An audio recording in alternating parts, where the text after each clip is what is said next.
So 2024 ஒரு முடிவுக்கு வரப்போது. நம்ம 2025 என்ட்ராக போகிறோம். ஸோ 2024 முடிகிறதுக்குள்ள உங்ககிட்ட ஷேர் பண்ணுற ஒரு முக்கியமான விஷயம் என்கிட்ட இருக்குது. அதனால தான் நான் சொல்கிறதுக்கு வந்திருக்கேன். அது என்ன விஷயம் தெரியுமா? ஸோ ஃபியூ டேஸ்க்கு முன்னாடி பல விஷயங்களை யோசித்து நிறைய கொஸ்டின்ஸ் மைண்டில் இருந்துச்சு. என்னோடய லைஃப்பில் பர்சனலாக அநேக காரியங்களை மைண்டில் போட்டு குழப்பி நான் ஏசப்பாவோட ப்ரெசன்ஸ்க்கு போனேன். ஏசப்பா, இவ்வளோ விஷயங்கள் என்னுடைய மனசில், என்னுடைய இருதயத்தில், என்னுடைய சிந்தனையில் இவ்வளோ கொஸ்டின்ஸ் இருக்குது அப்படின்னு சொல்லிட்டு அவ்வளோ ஒரு கஷ்டத்தில் நான் போய் அவரோட பாதத்தில் உட்காந்துருந்தேன். அப்போது என்னோட புத்திக்கு எட்டாத அவ்வளோ பெரிய சமாதானம் ஃப்ரெண்ட்ஸ், தெரியுமா? அது எதனால் அப்படி வந்துச்சுன்னா, ஒரு அழகான வார்த்தையின் மூலமாக என் கூட காட் பேசினார்.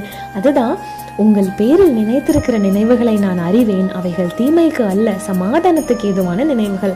ஐ have plans to prosper you and not to harm you.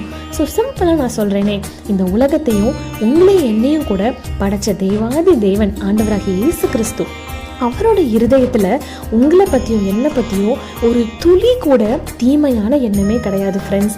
கொஞ்சம் யோசிச்சு பாருங்களேன், நம்ம கூட எத்தனையோ பேர் பழகிறாங்க. அவங்க எல்லாருமே நமக்கு 100% நல்லது நினச்சி தான் பேசுகிறாங்க. நம்மளால சொல்ல முடியுமா? கிடையாது. வேஷம் மாறி போன மனிதர்களை நமக்கு தெரியும்.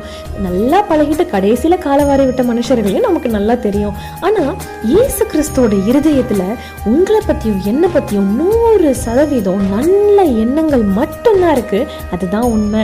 கொஞ்சம் கூட அவருடைய சிந்தனையிலையும் இருதயத்திலையும் உங்களை பற்றியும் என்னை பற்றியும் கெட்டதோ கெடுதல் நினைக்கிற எண்ணமோ அவர்கிட்ட கிடையவே கிடையாது.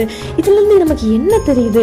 ஒருவேளை சூழ்நிலைகளை பார்க்கும் போதும், பல விஷயங்கள் நம்மளை சுற்றி நடக்கிறத நம்ம பார்க்கும் போதும் நமக்குள்ள கேள்வி வந்திருக்கலாம். இது ஏன் இப்படி நடந்துச்சு? இது ஏன் இப்படி நடக்கலை? இது ஏன் இப்படி மாறி போச்சு? இது ஏன் இன்னும் மாறலை? அப்படின்னு பல கேள்விகள் உங்களுக்கும் எனக்கும் இருக்கலாம். ஆனாலும் கூட நம்ம யோசிக்க வேண்டிய ஒரே விஷயம், அவருடைய நேச்சரே உங்களை பற்றியும் என்னை பற்றியும் நல்ல எண்ணங்கள் மட்டும்தான் அவர்கிட்ட இருக்குன்னு சொல்லி. ஸோ ஃப்ரெண்ட்ஸ், நீங்கள் நினைக்கலாம், எனக்கே இவ்வளோ கஷ்டம், எனக்கே இவ்வளோ வலி, வேதனை, இவ்வளோ பெயின் என்னோடய வாழ்க்கையில் அப்படின்னு சொல்லிட்டு. உங்கள் கஷ்டத்தில் ஒரு நாள் அவர் கை கட்டிட்டு நிற்கிற தேவன் கிடையாது. நீங்கள் கண்ணீர் வடிக்கும் போது அதை பார்த்து சிரிக்கிற தேவன் அவர் கிடையாது. ஏன்னா பைபிள் சொல்லுது, அவர்களுடைய எல்லா நெருக்கத்திலும் அவரும் நெருக்கப்பட்டார் அப்படின்னு சொல்லி.